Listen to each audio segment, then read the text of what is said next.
In the dim-lit recesses of a grand chamber, where heavy tapestries hung like somber witnesses to countless whispered conspiracies, the air was thick with the scent of melting wax and aged parchment. Flickering candlelight cast elongated shadows that danced upon the cold stone walls, revealing the fragile grandeur of a world bound by blood and secrecy. Here, in the twilight of the 15th century, the royal family of a once mighty European kingdom gathered within the sanctum of their ancestral palace. This was no ordinary gathering. It was a congregation steeped in the unyielding obsession to preserve a lineage deemed pure, a lineage woven through forbidden unions and the labyrinthine corridors of kinship. The royal court, a microcosm of power and privilege, was as much a genetic crucible as it was a political arena. Cousins, uncles, nieces, their relationships tangled beyond mere titles, their bonds sealed by the invisible threads of shared ancestry. Each marriage, each betrothal, was a calculated act of preservation, a desperate attempt to maintain the sanctity of a bloodline that had become both a crown and a curse. The walls of this palace bore silent testimony to generations of whispered oaths and clandestine promises, where duty and desire converged in a shadowed dance of consanguinity. This obsession was not born of mere vanity or tradition alone. It was a strategy etched deep into the annals of European aristocracy, a practice that had evolved over centuries. The origins of royal inbreeding were rooted in the ruthless calculus of power, an unrelenting pursuit to consolidate dominion across fractured realms through marriage alliances that bound kingdoms as tightly as family. Political ambition, like a dark tide, swept away the concerns of genetic health, rendering the consequences invisible beneath the veneer of regal splendor.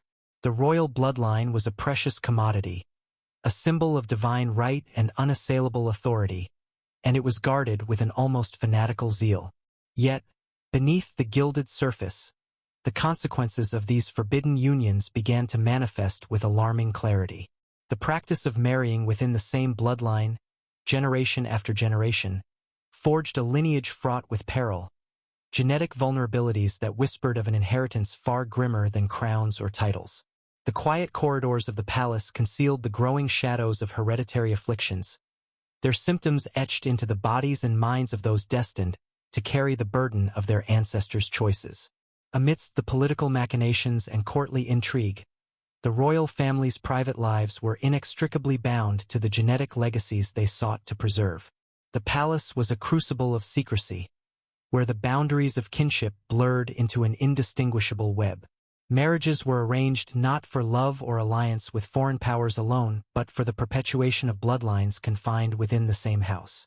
Cousins married cousins, uncles wed nieces, and the intricate genealogies grew ever more entangled, creating a closed loop where the genes of a select few recurred relentlessly. These unions, though cloaked in the language of dynastic necessity, carried consequences that reverberated beyond the private chambers. The royal lineage, once a beacon of strength and stability, began to show the first fissures of decay. The very blood that was meant to sanctify and empower became a vessel of inherited frailty. Yet, the court remained steadfast in its denial, its courtiers and physicians complicit in a silence that shrouded the truth. The hereditary afflictions were whispered of only in hushed tones, concealed beneath layers of political expediency and familial loyalty. The obsession with blood purity was a double-edged sword, cutting deep into the fabric of the dynasty's future. The marriages, carefully orchestrated to secure the throne and preserve the sanctity of lineage, unwittingly seeded a genetic inheritance of doom. The blood that coursed through the veins of these royals was both a source of pride and a silent harbinger of decline. In the grand halls where power was wielded with ruthless precision, the hidden bloodlines bore the weight of generations' worth of forbidden unions.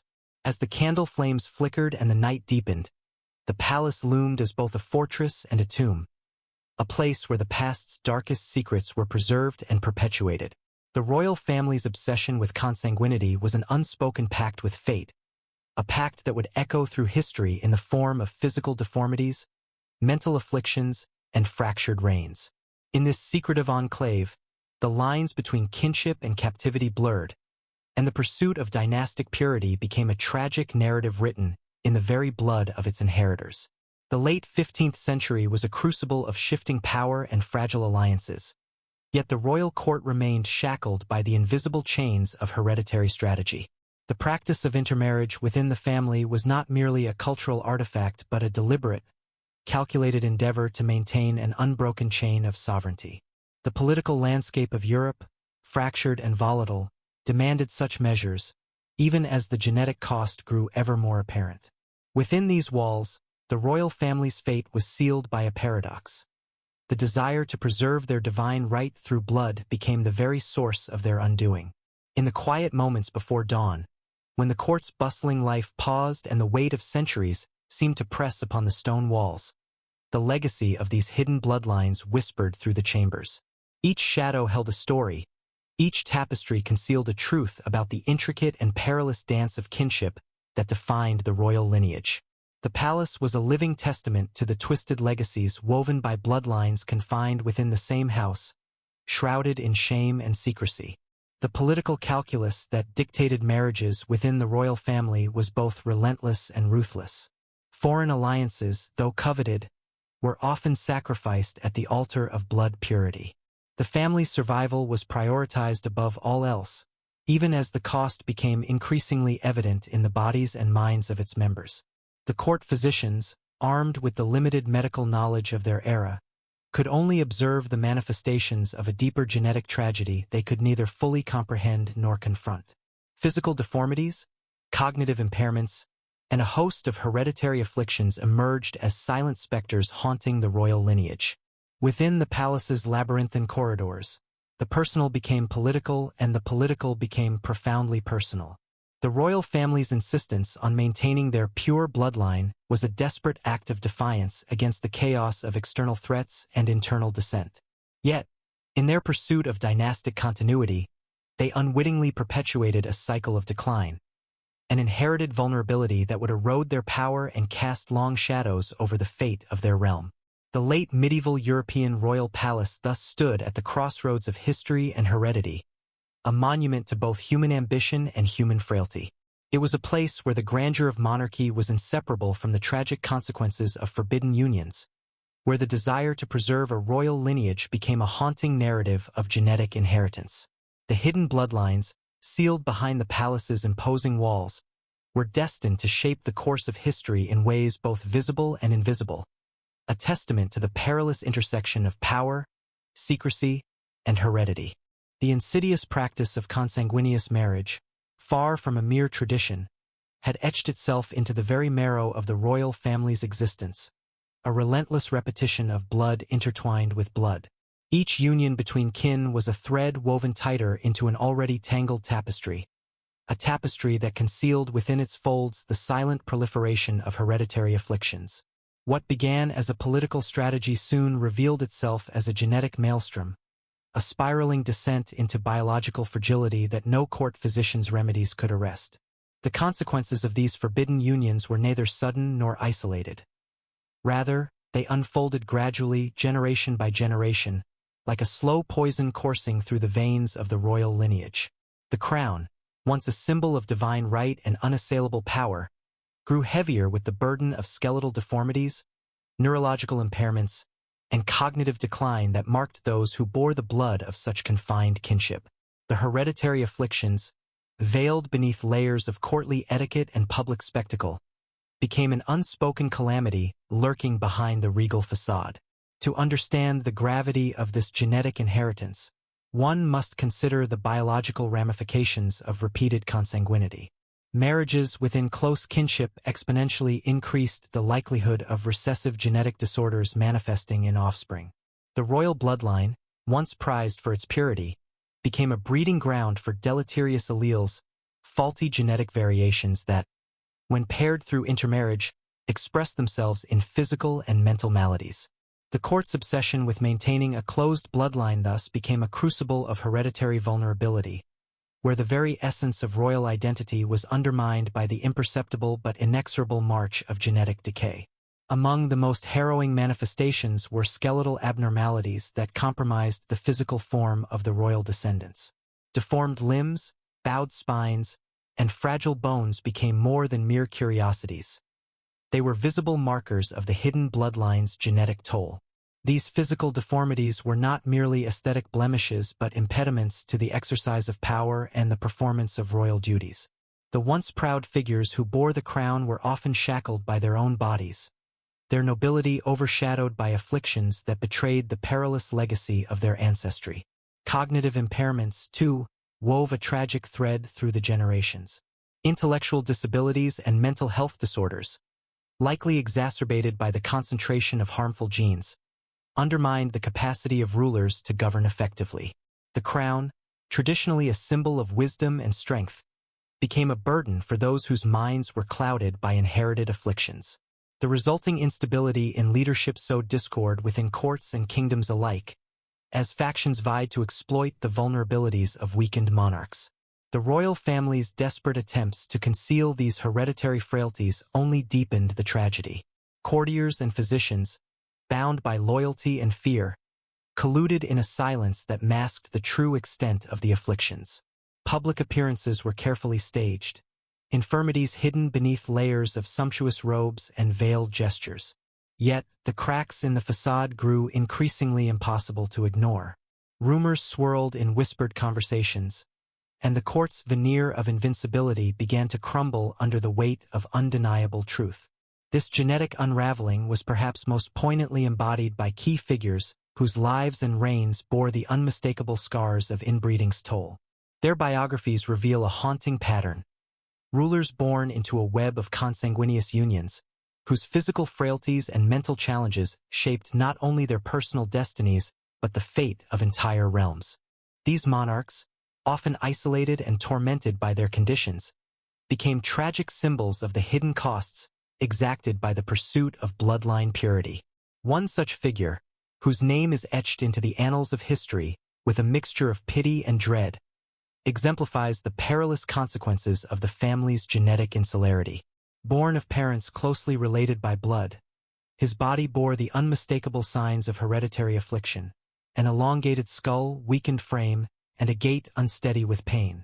His mind, clouded by cognitive impairment, struggled to navigate the labyrinthine politics of court, rendering him a puppet in the hands of ambitious nobles.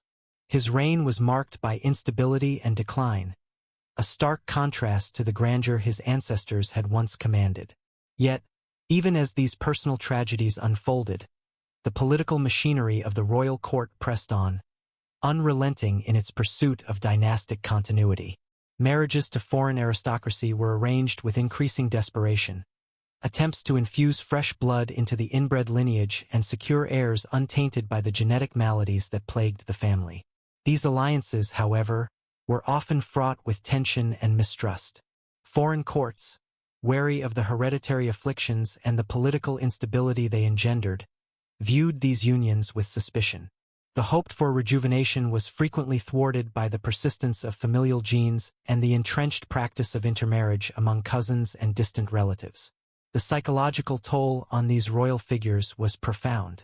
The weight of hereditary affliction, compounded by the isolation imposed by their status, fostered a milieu of paranoia and despair. Confined within the gilded cages of their palaces, many succumbed to depression, their minds haunted by the invisible legacy of their forebears' choices.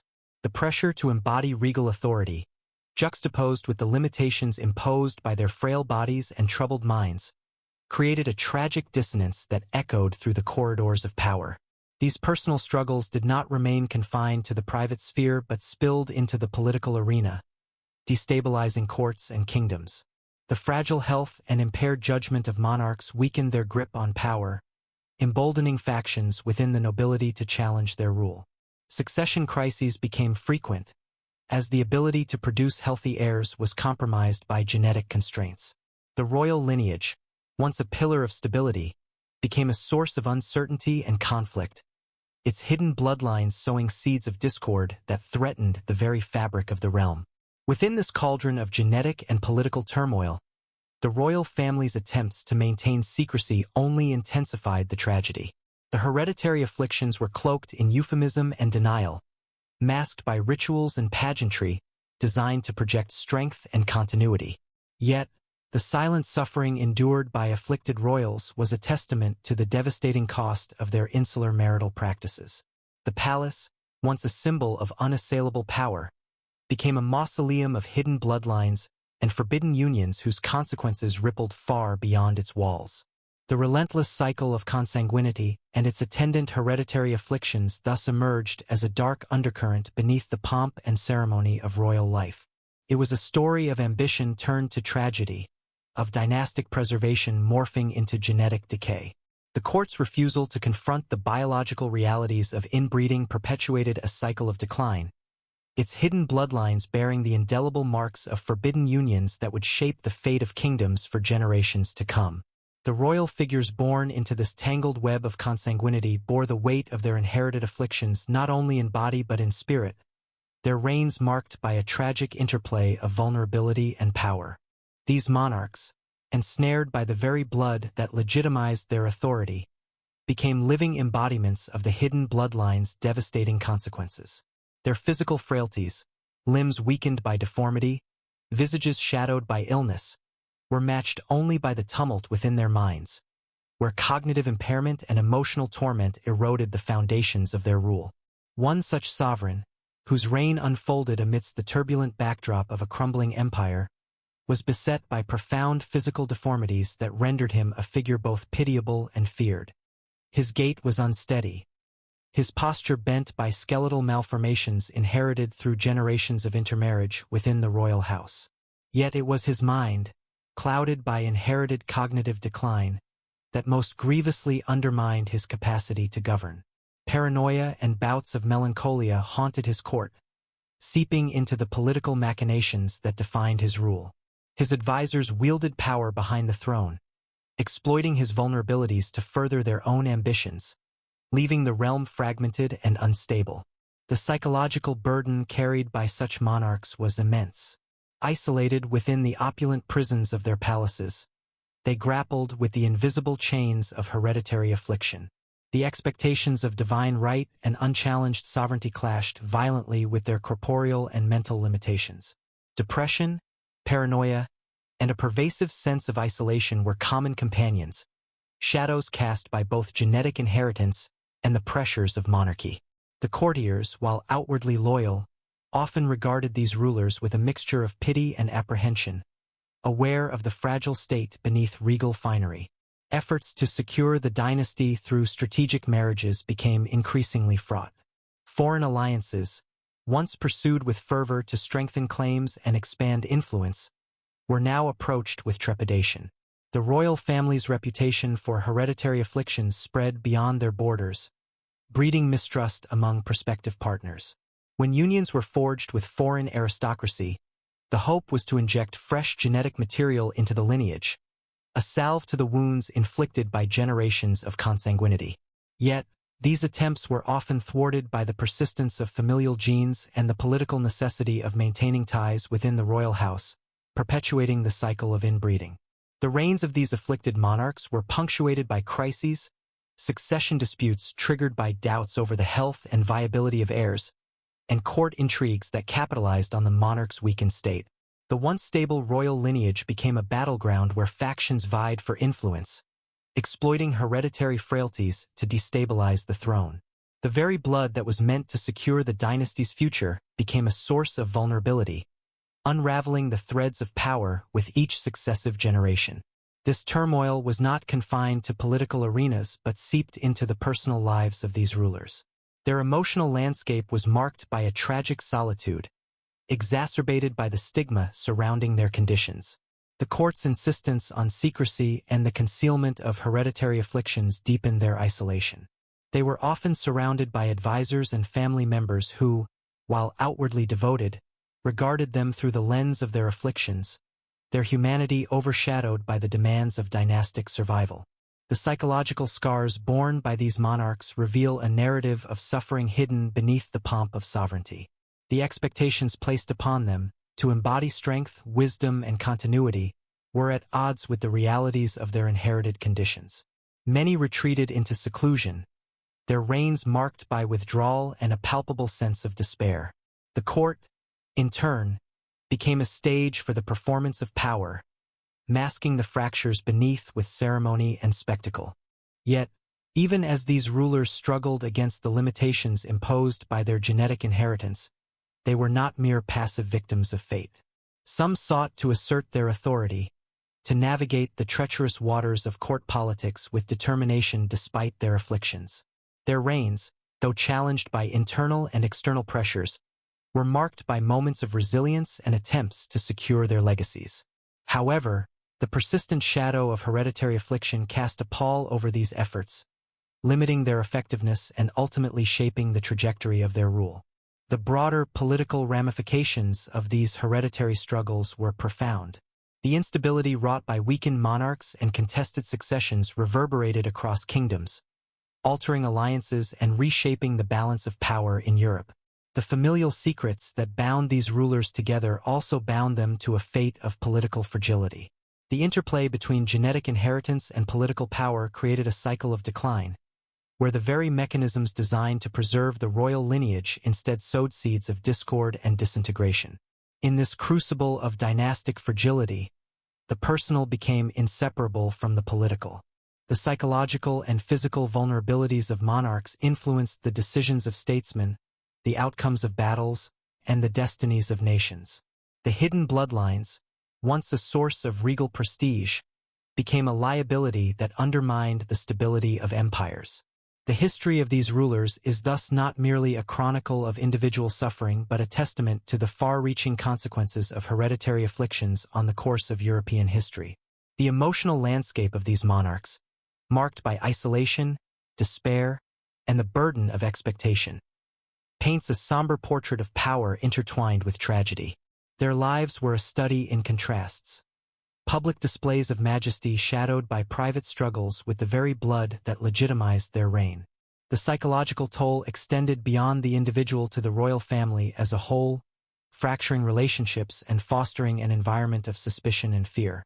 Despite these challenges, the royal lineage persisted, driven by the relentless desire to maintain sovereignty and preserve the sanctity of blood. The court's political machinations adjusted to accommodate the realities of hereditary affliction, weaving strategies that sought to compensate for the weaknesses of their rulers. Yet, these efforts often served only to delay the inevitable decline, as the cumulative effects of inbreeding continued to erode the vitality of the dynasty. Thus, the reigns of these afflicted monarchs stand as poignant chapters in the tragic saga of hidden bloodlines and forbidden unions. Their stories encapsulate the intersection of genetic inheritance and political power, revealing how hereditary afflictions shaped not only individual lives, but the destinies of entire realms. The legacy of their struggles echoes through history, a cautionary tale of the perilous consequences wrought by the intertwining of family secrets and the imperatives of royal lineage. The inexorable decline of these royal houses, once bastions of unassailable power, was a somber procession marked by the devastating consequences of their own insular practices. The dynasties, shackled by the weight of hereditary afflictions and hidden bloodlines, found their very existence imperiled by the consequences of generations of forbidden unions. What began as a calculated attempt to preserve purity of blood culminated in a tragic unraveling. A slow, relentless disintegration of power, lineage, and legacy. The extinction of these dynasties was not sudden but a gradual erosion, each generation bearing the scars of consanguinity more visibly than the last. Succession crises became commonplace as heirs were born frail or mentally incapacitated, their capacity to govern compromised from birth. The royal lineage, once a symbol of stability and divine right, became a fragile thread fraying beneath the pressures of genetic decay and political upheaval. The courts, once vibrant centers of power, transformed into arenas of desperation and intrigue, where the specter of extinction loomed ever closer. These crises reshaped the political landscape of Europe, redrawing borders and realigning alliances. The power vacuums left by the decline of inbred royal houses invited opportunistic rivals and emergent powers to stake their claims. Kingdoms once bound by dynastic ties fractured, their unity dissolved by the hereditary afflictions that had silently corroded their foundations. The consequences rippled far beyond the palace walls, altering the course of history in profound and irrevocable ways. Reflecting upon this dark chapter, the broader ramifications of prioritizing bloodline purity over genetic health become starkly evident. The royal family's relentless pursuit of dynastic continuity through consanguineous marriage was a Faustian bargain, exchanging the promise of unbroken sovereignty for the certainty of hereditary frailty. This unyielding obsession with lineage purity was not merely a private folly but a public calamity, one that exposed the perilous intersection of ambition, secrecy, and biology. The lessons wrought by these tragic histories resonated beyond their immediate era, influencing the evolution of royal marriage policies in subsequent centuries. As the devastating toll of inbreeding became undeniable, a slow but perceptible shift emerged within aristocratic circles. Genetic awareness, albeit rudimentary by modern standards, began to inform matrimonial choices, encouraging alliances beyond the narrow confines of familial bloodlines. The dismantling of insular marital traditions marked a cautious acknowledgement of the biological dangers once ignored or concealed. Yet, the silent halls of ancestral palaces remain as haunting monuments to a genetic legacy steeped in tragedy. These edifices, draped in the grandeur of faded glory, bear the invisible imprint of forbidden unions and hidden bloodlines. Their tapestries whisper of the lives lost, the afflictions endured, and the dynasties undone by the very blood they sought to preserve. They stand as eternal witnesses to the consequences of secrecy and hereditary ambition, their shadows stretching into the present as cautionary echoes from a past fraught with sorrow. The political and social ramifications of these ruined lineages extended beyond the mere loss of crowns and titles. The disruption of established successions fueled conflicts that tore at the fabric of kingdoms, igniting wars and fomenting revolutions. The legitimacy of rulers was questioned, their capacity to lead undermined by the visible and invisible scars of inherited afflictions. The very concept of monarchy itself was challenged, as the sanctity of divine right collided with the unforgiving realities of human biology. Within the royal families, the burden of hereditary afflictions fractured relationships and sowed distrust. The imperative to conceal family secrets fostered an environment where truth was sacrificed to preserve appearances. This web of deception extended beyond the palace, infiltrating the courts, the clergy, and the nobility. The political machinations designed to protect the dynasty often exacerbated its decline, as decisions were made not in the realm of governance but in the shadowed chambers of secrecy. The legacy of these inbred royal houses is thus a tapestry woven with threads of power and fragility, ambition and despair. Their histories illuminate the tragic consequences of intertwining family secrets with political imperatives, revealing the human cost of dynastic obsession. The cautionary tale embedded within their rise and fall transcends time, offering a somber reflection on the perils of hereditary ambition unchecked by the truths of biology. As history marched onward, the echoes of these hidden bloodlines served as a silent warning to future generations. The gradual embrace of broader marital alliances and the eventual emergence of scientific understanding signaled a turning point, a movement away from isolation toward a cautious engagement with the realities of heredity. Yet, the shadows cast by centuries of secrecy and forbidden unions lingered, a reminder etched into the very fabric of European history. The extinction of these royal lineages did not merely signify the end of dynasties. It marked a profound transformation in the conception of power, legitimacy, and the human body itself. The decline born of hereditary affliction challenged the myth of divine right, exposing the vulnerabilities that lie beneath regal authority. It compelled a reevaluation of the relationship between blood and sovereignty, a reckoning with the consequences of preserving purity at the expense of health and vitality. In the silent aftermath, as new powers rose from the ruins of the old, the lessons of the past endured. The tragic saga of hidden bloodlines and forbidden unions became a somber chapter in the history of monarchy, a narrative that underscored the fragile interplay between genetics and governance. The palaces that once echoed with the footsteps of afflicted monarchs now stand as monuments to a cautionary legacy, one that speaks to the enduring human struggle to reconcile ambition with mortality, secrecy with truth, and power with the inexorable laws of nature.